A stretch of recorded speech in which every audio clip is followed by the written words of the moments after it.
A murder trial ended in a hung jury simply because some people refused to believe in basic science. I think he wasn't injured by Karen and her vehicle. A new interview with a juror has just been released by Turtleboy, and it is incredible. We kind of failed the system in that we were charged with this responsibility and we came up with certain decisions, but at the end, it was not kind of looked at or taken into consideration in terms of some of the charges. And I think that was a failure of the system.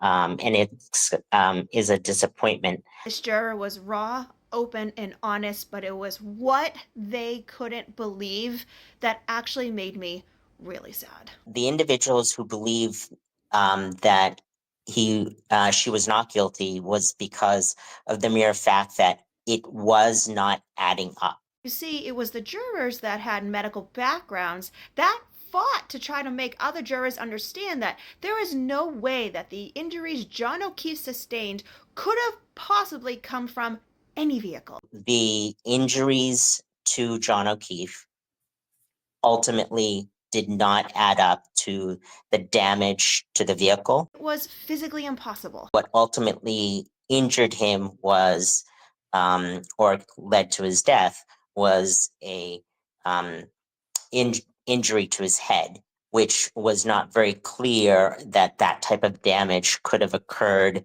on the vehicle. And there was no damages on the vehicle that would indicate that kind of situation. But some jurors, they just wouldn't accept that. Some individuals just believed at the just the circumstance that Karen and John were there at the same time, and John ultimately was killed. After all of the debates about butt dials, deleted Google searches, missing blobs, and red solo cups, it's easy to lose sight of the most simplest truth. The injury that ultimately causes death was inconsistent with the physics of the damage to the car. And the other piece that causes death was the hypothermia. So those two pieces, which was presented to us, was the basal skull fracture to the back of his head and the hypothermia was inconsistent with the damages to the vehicle.